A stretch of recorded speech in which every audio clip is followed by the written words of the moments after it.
What's going on, YouTube family?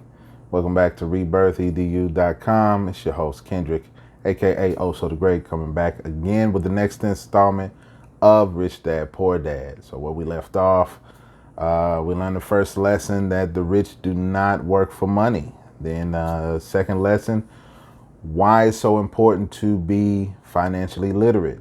Of course, the third lesson, really important one, mind your business, right? So, lesson 4. What's lesson 4? It's the history of taxes and the power of corporations, right? But before we get into that, as always, make sure you hit the like button. Make sure you subscribe if you haven't already.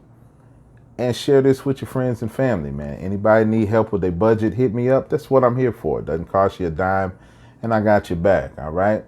So, let's move on.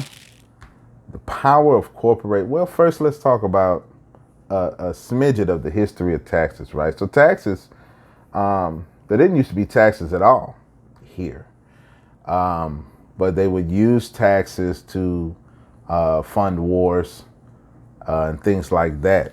But eventually, they would try to use taxes to penalize the rich. But it ended up backfiring on the very people that wanted to punish the rich for making so much money. And so it kind of trickled down. And now the very people that want to take money from the rich people, and this whole Robin Hood thing, rob from the rich, give to the poor. Now they're the ones that are taxed more than anybody. It's the middle class and lower class. They're taxed way more than the rich, right? There's a reason for that. It's because of well, one, there's the rich people are pretty savvy, right? And they utilize corporations and these legal entities to protect their money and essentially not pay taxes. So how do they do this, right?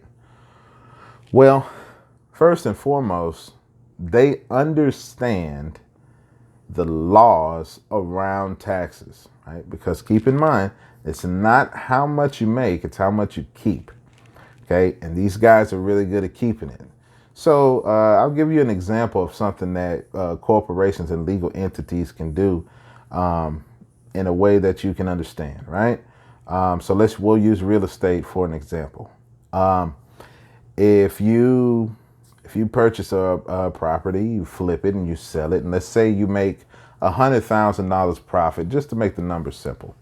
You make $100,000 profit. If you don't do anything else, that's considered a capital gain, and they will tax you on that $100,000 that you made, right? And they're gonna eat up a hot third of that, or however much they decide to take. It's probably closer to half, right? But if you do a 1031 exchange and you get that $100,000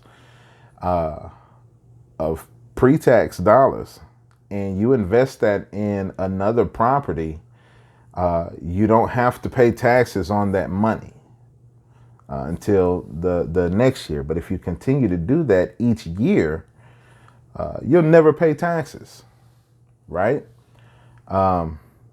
Because it's essentially designed like this. This is what we do as consumers and people that have jobs, and the people that are not minding their own business, right?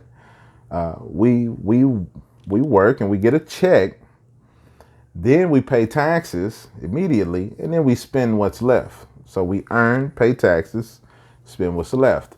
Well, these corporations do not do this. These legal entities do not do this. When you're minding your own business, you earn money, you spend it, and then you pay taxes on what's left. If you spend it all, you don't pay taxes.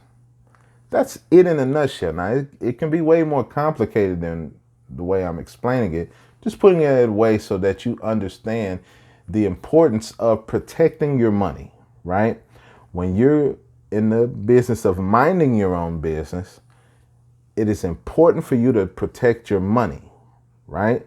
And the way you do that is with corporations or legal entities and you really, really get financially sound and financially literate and learn how to do this accounting and handle these taxes, or at least have a team of people that can help you navigate through this so you can keep the most amount of money that you can, right? The biggest crook out here, the biggest one, Uncle Sam. Whew, man.